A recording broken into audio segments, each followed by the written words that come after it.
O Senhor diz o seguinte, Apocalipse 1, 17, 18. João, ele escrevendo o que ele viu. Quando o vi, caí a seus pés como morto. Porém, ele pôs a mão direita sobre mim, dizendo: Não temas, eu sou o primeiro e o último, e aquele que vive. Estive morto, mas estou vivo pelos séculos dos séculos, e tenho as chaves da morte e do inferno. Quem foi esse que esteve morto e vive pelos séculos dos séculos? Jesus Cristo. João conviveu com Jesus. Ele viu Jesus na terra, e agora João vê Jesus glorificado. Quem é Jesus? Vamos lá para Isaías 44, para nós podermos entender quem é Jesus de fato, que João viu. Quem foi esse Jesus? Isaías 44. Assim diz o Senhor, Rei de Israel, seu Redentor, o Senhor dos Exércitos. Eu sou o primeiro, eu sou o último. Além de mim não há Deus.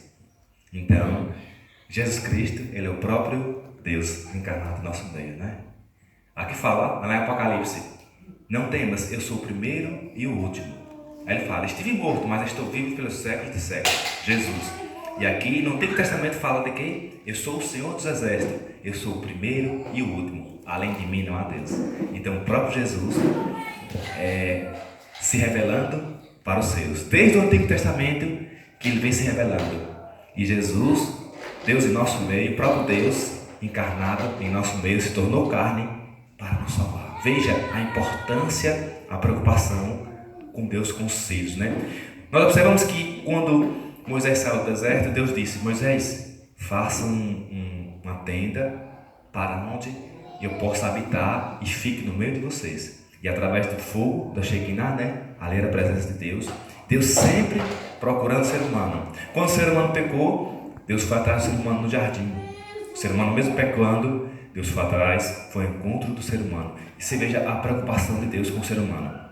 Passaram-se anos e anos, formou-se a sociedade, os seres humanos caíram, pecaram, mas Deus, a todo momento, se preocupa, cuida e adverte as pessoas. As pessoas precisavam entender quem é Jesus, a quem devemos adorar, o que nos faz feliz. São as coisas materiais ou a presença de Deus? O que nos torna pessoas melhores? É o que eu conquisto ou a presença de Deus em minha vida? Então, é esse tipo de ensinamento que Deus sempre quer que as pessoas aprendam. De onde é a nossa felicidade de verdade? De onde vem a nossa felicidade de verdade? Qual é a nossa felicidade de verdade? O que devemos, de fato, almejar de verdade, né? Porque nós somos carnais.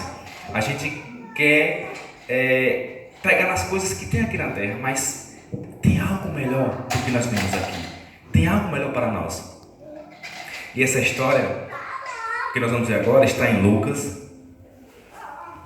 As pessoas bebem em Lucas, capítulo 18. Uma história muito boa. Uma história que mudou a vida de muita gente. E que nós possamos também refletir através dessa história o que de fato importa para a nossa vida. O que de fato eu devo almejar para a nossa vida, né? Para a minha vida, para a sua vida. O que de fato devemos almejar. Lucas, capítulo 18, versículo 18 também. Novo Testamento, vamos lá agora. Certo homem de posição perguntou-lhe: Bom mestre, que farei para herdar a vida eterna? Respondeu Jesus: Por que me chamas de bom? Ninguém é bom senão um, que é Deus. Sabes os mandamentos? Não adulterarás, não matarás, não furtarás, não dirás falso testemunho, honra teu pai e a tua mãe. Replicou ele: Tudo isto tenho observado desde a minha juventude. Ouvindo Jesus, disse-lhe: Uma coisa ainda te falta. vende tudo o que tens, dá aos pobres e terás um tesouro nos céus. Depois vem e segue-me. Mas ouvindo essas palavras, ficou muito triste, porque ele era riquíssimo. Veja só, meus irmãos. Nós temos aqui em Apocalipse quem é Jesus, primeiro e último, o alfa e o ômega, o princípio e o fim, o Senhor, o Criador dos céus e da terra. No Antigo Testamento ele também se revela que além dele não há Deus. E agora esse mesmo Deus está no meio de nós, através do ser humano, através de Jesus. E ele agora responde uma pergunta a um certo jovem. Antes de Cristo responder essa pergunta, Cristo tinha falado sobre a parábola da pessoa ser puro como uma criança, né? Ele sempre falou: olha, vocês querem entrar no reino dos céus? Pega uma criança, colocou no meio deles aqui, ó, sejam como essa criança. Vocês têm que ser puros como uma criança, sem maldade. Só vai entrar ao reino dos céus quem for como uma criança, com o coração limpo, puro, sem maldade. E quando você tem um relacionamento com Deus, a primeira coisa que você aprende é isso: tirar a maldade do ser humano e se tornar como criança, não se tornar mal, entendeu? Não ser uma pessoa egoísta, não ser uma pessoa má, não ser uma pessoa raivosa. Você vê que a criança, ela é bem-humorada, ela brinca, ela se diverte, ela chora, ela briga mais um coleguinha, mas depois ela se arrepende. A criança, ela não tem maldade. Ela se irrita, mas ela não tem maldade. E Cristo falou: olha, vocês têm que ser como crianças, puros, sem maldade. E aí, esse jovem, muito rico, se aproximou de Jesus. E ele perguntou de uma forma interessante: bom mestre, o que devo fazer para entrar no reino dos céus? Que pergunta, né? Aí Jesus olhou para ele e disse: você conhece os mandamentos? Não matarás, não adulterarás, honra teu pai e tua mãe. Aí ele falou: Senhor, tudo isso eu tenho feito desde a minha mocidade.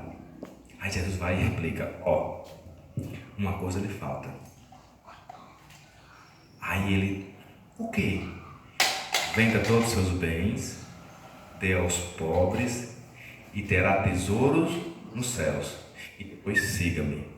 Observe que Cristo começou a falar: ó, venda todos os seus bens, desfaça tudo que você tem, dê aos pobres, e aí você vai aprender a encontrar o verdadeiro tesouro. O que Cristo quer dizer com isso? As pessoas elas querem muito riquezas, muito dinheiro. Antes de Noé, na época de Noé, antes do dilúvio, a terra era toda planinha, redonda, né? Sempre foi, só que plana. E havia muitas pedras preciosas sobre a terra, você sabia? Deus fez o mundo, mas Deus fez também as pedras preciosas. Você vê que na Bíblia fala um monte de pedras preciosas, muita coisa linda. Imagine só a natureza na sua perfeição, com suas pedras preciosas, com seus rios branquinho como a neve, aquela coisa mais linda, sem poluição, aquelas árvores bonitas, aqueles frutos grandes. E as pessoas viviam nessa época. Só que as pessoas começaram a se corromper. Começaram, em vez de adorar a Deus, pegavam as joias, os tesouros, e começavam a fazer altares para adorar os tesouros. Porque naquela época não existia a questão de dinheiro. Ninguém precisava comprar nada. Você tinha o sustento da própria natureza. E as pessoas, em vez de se encantar com o que Deus fez, com as riquezas, começaram a se corromper. Começaram agora a pegar aqueles tesouros, aquelas coisas, e fazer altares e adorar, no lugar de adorar a Deus. O ser humano, né? O que Deus fez, tudo que Deus fez é o quê? É bom. A Bíblia relata aí. Primeiro dia fez Deus sol e tal, e Deus viu que era bom. Segundo dia fez isso. Então, os animais, as frutas, o sol, a estrela, você vê que tudo que é na natureza é bom. Bom para quem? Para nós mesmos. Tudo que Deus fez é bom. Então, para que a gente possa desfrutar, e poxa, que maravilha, não se corromper com aquilo, colocar aquilo acima de Deus. Então Deus quer que as pessoas entendam que Deus, Ele é tudo. Deus, Ele é a principal riqueza. Jesus era a fonte de água. Como ele fala, né? Eu sou a fonte de água que jorra, que não se acaba. Então, na vida do ser humano, se falta água, o que acontece? Você morre. Falta comida, dá um jeito. Agora, se falta água, você vê? Falta água, ninguém sobrevive. E as pessoas têm que entender que Deus é essa água. Essa é a coisa essencial para a nossa felicidade. E muitas vezes isso não acontece. As pessoas procuram fazer o quê? Vamos juntar muito dinheiro, juntar bens. Não é pecado você ter suas coisas, você ter seu, né? Não é. Isso não é o plano de Deus, que ninguém tenha riqueza mais do que outros. Todos nós somos iguais. Mas cada um tem que lutar. Mas você coloca aquilo como prioridade e como Deus deu sua vida, você acaba esquecendo de quem Ele deu. Muitas pessoas falam, eu tenho as coisas porque eu trabalho. Lógico que você trabalha, mas quem deu foi Deus. Quem lhe deu a força para trabalhar, quem lhe dá a vida para você lutar foi Deus. Quem lhe deu a mente boa para você ser inteligente e ganhar aquilo foi Deus. Então tudo que você tem foi Deus que deu. Entendeu, irmãos? Então nós não temos nada. Nós não somos nem próprios donos da nossa própria vida, né? Se nós fôssemos donos da nossa própria vida, ninguém morria, né? Mas de repente você está lá e puf! E aí, cadê? O cara dando isso. Não é? Você está entendendo? Então nós não somos nada. Deus é quem dá tudo a nós. Até esse corpo aqui emprestado que Deus nos deu. Isso, olha, cuide, é tempo do Espírito Santo. Custou a vida do Filho de Deus para que você estivesse vivo. E esse jovem, ele que seguia, ele conhecia a Bíblia, ele sabia as coisas que deviam ser certas, mas ele estava pegado a algo, a sua riqueza. Muitas vezes a gente se pega nisso, né? Muitas vezes, até eu mesmo, particularmente, poxa, às vezes a gente se apoia no que você tem, na sua força, e esquece que Deus é quem dá tudo, Deus é quem rege tudo, Deus é quem orienta tudo, em todos os sentidos. Meu Deus, às vezes a gente, poxa, eu digo, olha só como é um ser humano. Deus é quem dá tudo, aí a gente está se preocupando com o quê? Né? E esse jovem, ele precisava entender que tudo que tem aqui na terra, tudo que nós somos, é Deus quem dá. Mas Deus dá para que a gente possa abençoar outros, não para que a gente se torne egoísta, avarento, ruim, né? E se torne aquela pessoa mesquinha e se acha, eu dou dinheiro, tenho isso, aquilo, então eu sou bom, faço o que eu quiser, na hora que eu quiser. Mas não é assim. Se você tem, porque Deus deu. E esse jovem precisava entender que a riqueza dele não era os bens, era o que ele fazia diante de Deus, para que ele servia diante de Deus. Aí ele falou, olha, venda todos os seus bens, dê aos pobres, e aí você vai descobrir o que é ter um tesouro no céu. Jesus ainda fala, não juntei tesouros aqui na terra, onde a traça e a ferrugem comem, juntai tesouro no céu, pois lá nem a traça nem a ferrugem comem. É a vida eterna, é a presença de Deus, entendeu? O principal da nossa vida, a nossa principal riqueza é você entender que você tem que ter Jesus sempre em sua vida. Não vai lhe faltar nada. Mas quando esse jovem recebeu aquela notícia, vende todos os seus bens, que era um processo para que ele pudesse ganhar salvação. Ele tinha que vender todos os bens dele, se desfazer do egoísmo dele e entender o que é juntar o tesouro nos céus. E aí, depois que ele fizesse isso, siga Jesus Cristo. Siga-me, disse Jesus, siga-me. O que eu fizer, você faça. Siga os meus passos.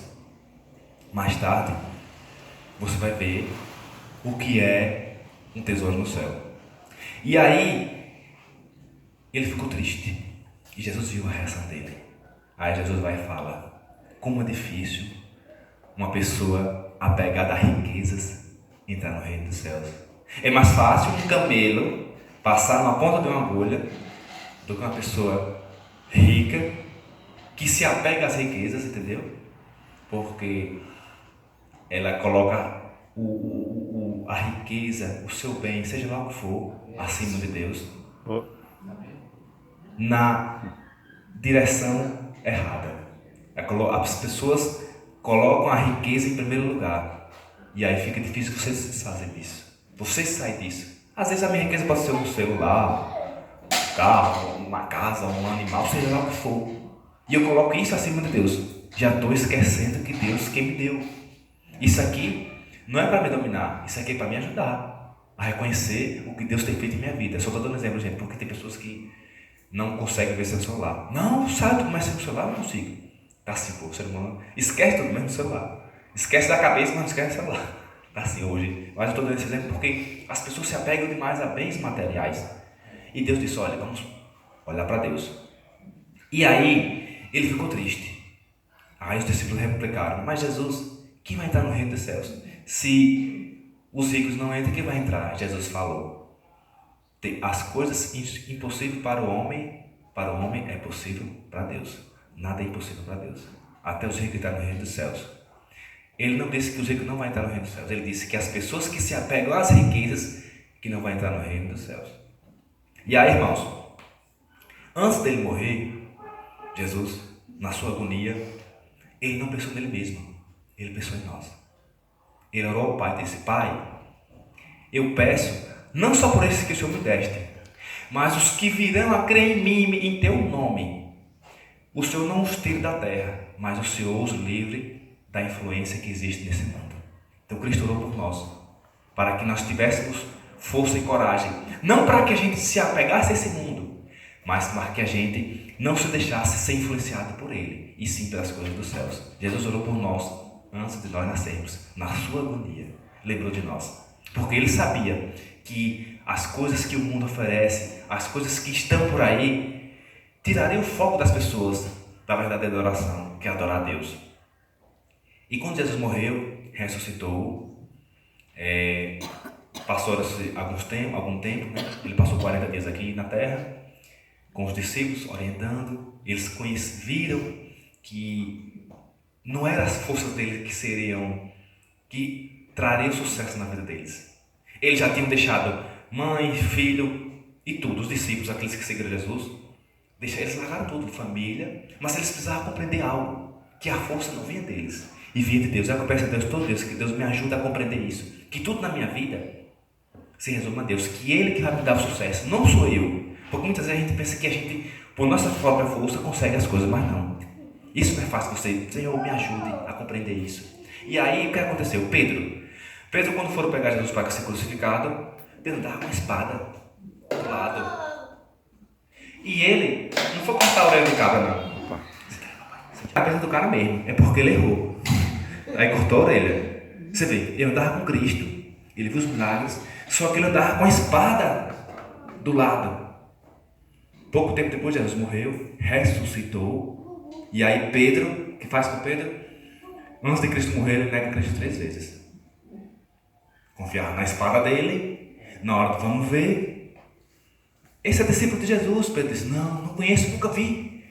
Pela segunda vez: esse é discípulo de Jesus, ele nunca vi. Pela terceira vez, ele xingou: eu não conheço nenhum. Jesus se xingou. Veja só.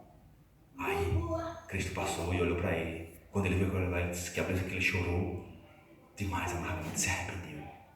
E ali começou o processo de salvação dele. Ali começou o processo de mudança do coração, do caráter de Pedro. Cristo chegou, ressuscitou, apareceu para os discípulos.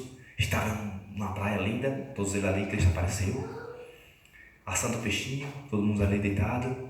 Cristo chega: Pai seja convosco. E disse: Pedro, tu me amas? Ele: sim, Senhor, eu te amo. Guarda minhas ovelhas. Pela segunda vez, Cristo perguntou: Pedro, tu me amas? Ele: sim, Senhor. Então, guarda minhas ovelhas, apacenta minhas ovelhas. Pela terceira vez, Cristo perguntou: Pedro, tu me amas? Ele engoliu seco. Disse: sim, Senhor, eu te amo. Então, apacenta minhas ovelhas. Cristo subiu aos céus. Pouco dia depois, os discípulos reunidos, cheios do Espírito Santo, iluminados pela presença do Espírito Santo, desceram para Jerusalém. Quem para falar de Jesus era morto, era espancado, era preso. E agora aqueles discípulos que andavam com medo, que andavam com espada do lado, não andavam mais com espadas, não andavam mais com medos. E chegaram perante aqueles líderes que mataram Jesus, aquele povo todo, e começaram a falar de Jesus. Porque todo ano, nas festas das primícias, o povo do mundo todo ia para Israel adorar a Deus. Olha. E Pedro, cheio do Espírito Santo, deu discurso. Mais de 3.000 pessoas se batizaram naquele dia. Não precisou de espada, não precisou de força própria, não precisou de mais medo. Os discípulos que estavam com medo porque Jesus tinha sido morto, agora estavam de cara limpa. Nós somos discípulos de Jesus, Ele ressuscitou e a esperança chegou para todos vocês. Se arrependam-se. E essa mensagem foi ecoando.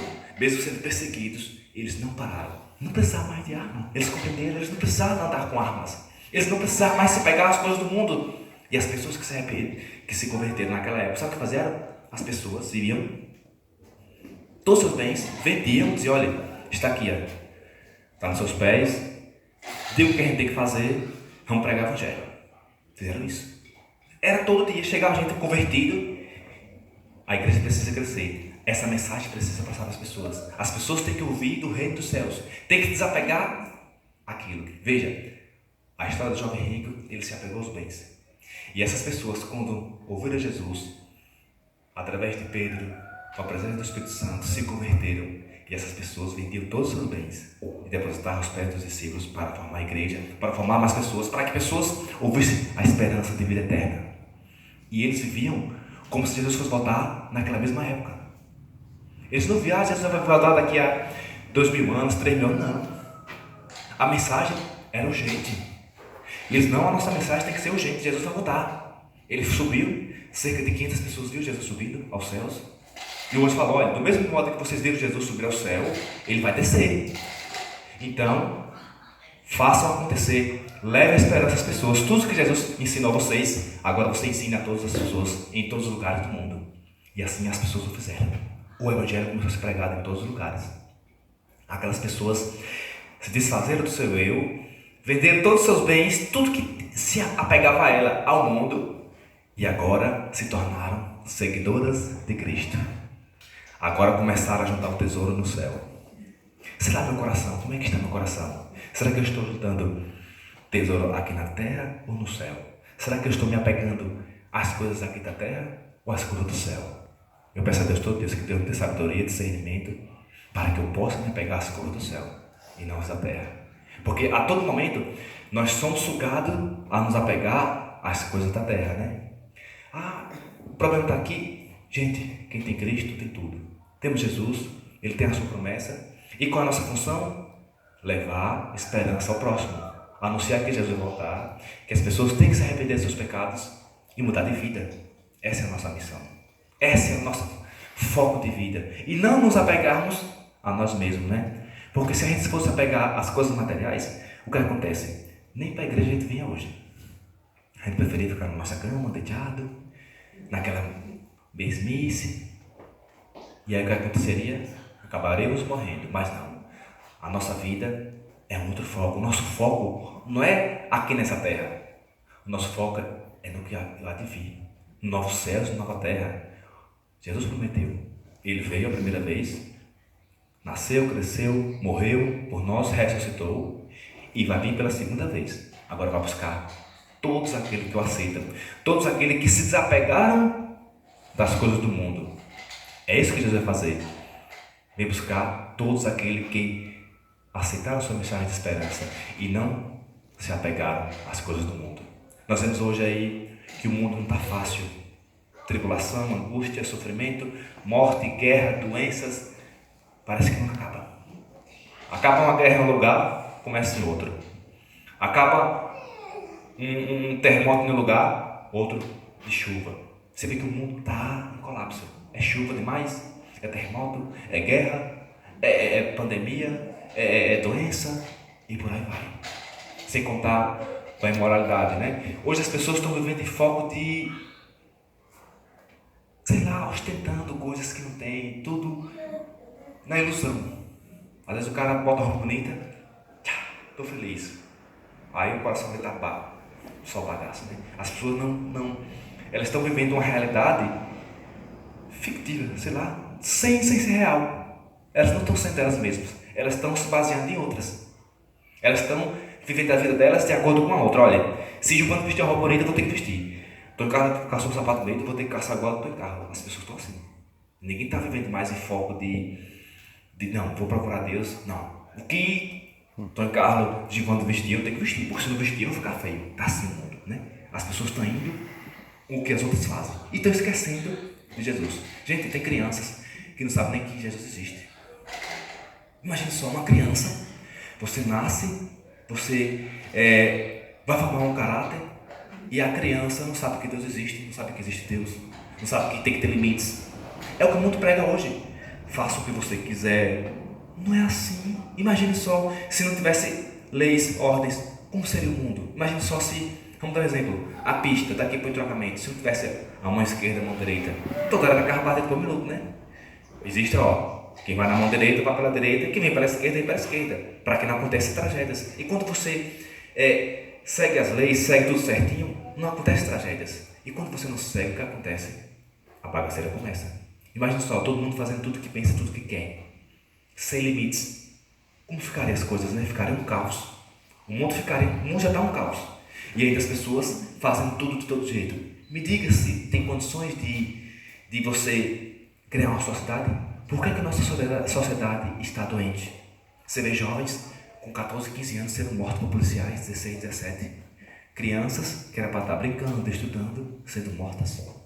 Por quê? São crianças criadas sem acompanhamento, sem Deus, sem orientação certa.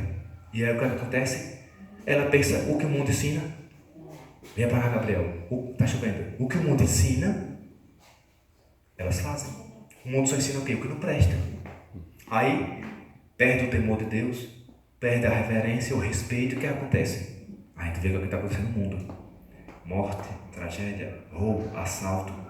Crianças que eram para estar aí fazendo a sua vida, servindo a Deus, estão mortas. Triste, não é isso? Infelizmente, é o espelho da nossa sociedade. As pessoas estão deixando Deus de lado e colocando a sua vontade acima de Deus. E aí o que acontece? Lares destruídos, lares cheios de drogas, cachaças, bebedices, traições, de desequilíbrio. E você vê, isso é o quê? É a falta de Deus. Olha, uma cidade, um país, um estado uma sociedade começa embaixo do lar. É no lar que se começa a sociedade. E o que é que você tem no seu lar? O seu lar tem Deus ou não? Quando tem Deus, você consegue ter um equilíbrio. E quando não tem Deus, o que acontece? Faz o que quer. Né? Porque hoje, infelizmente, as crianças, elas estão assim. Cuidado. Criadas de todo jeito. Vem pra cá, vem. As coisas acontecendo, as tragédias acontecendo. Por quê? Esqueceram o foco, esqueceram Jesus. As pessoas estão se apegando aos bens materiais, ao que a mídia diz, o que a mídia ensina. E o que esse livro está escrito? Aqui, é a carta de amor de Deus para nós. Aqui tem orientações em todos os sentidos para a nossa vida, para a nossa felicidade. As coisas corretas, as coisas de acordo com o que Deus quer. Porque Deus, tudo que Ele faz é bom. Casamento. O casamento foi instituído por Deus, é uma bênção. Hoje na sociedade, casar não presta. Você tem que viver aí de todo jeito. Filho dá trabalho. A Bíblia fala que os filhos é heranças que Deus nos dá. Mas o ser humano está tão apegado aos bens que esquece que filho é bênção, que o casamento é uma coisa sagrada, que o marido tem que respeitar a mulher, que a mulher tem que respeitar o marido, e só consegue fazer isso, respeitar a mulher e o marido, com Deus. Tanto o homem quanto a mulher tem que estar em oração, pedindo a Deus para livrar dos momentos ruins, das tentações que aparecem a todo momento. O diabo não está brincando, não. Ele faz de tudo para derrubar as pessoas. E você tem que estar ali em oração, sempre, para que você não caia. Para cair é um minuto. Então a gente tem que sempre orar e vigiar. Pedir a Deus sempre sabedoria, força para resistir às tentações, porque o mundo não está para brincadeira. A gente está vendo aí com muitas coisas. Então, meus irmãos, que essa história do jovem rico ela possa nos dar um alerta, né? Para que de fato o que é a nossa vida, o que estamos fazendo, o que é melhor para a nossa vida? Será que é as coisas desse mundo ou as coisas do céu? Né? Pedro, ele andava com a espada, ele andava com Jesus, mas a espada não tem saído do lado ainda. Precisou Jesus morrer, precisou Jesus orientar ele para que ele pudesse entender que a vida dele era com Jesus. O sucesso dele, a força dele era em Jesus. Não era nele, e sim em Cristo. É a fé em Cristo que vai dar a vitória a nós. É a confiança em Deus que nos vai dar a vitória certa. É a presença do Espírito Santo que vai nos ajudar a escolher certo e a resistir às coisas erradas. A desapegar do que é ruim e se apegar a Deus. Só com a presença do Espírito Santo que a gente consegue. Por isso nós temos que clamar sempre, buscar sempre a Deus. E que essas histórias, elas possam ecoar nossos ouvidos, que a gente possa refletir. Quando a gente estiver triste, cabisbaixo, ou querendo se apegar às coisas do mundo, a gente lembra que Cristo disse, ó, não se apegue às coisas do mundo, e sim às coisas do céu. Que Deus nos abençoe, que a gente possa ter um restante de sábado em paz, né?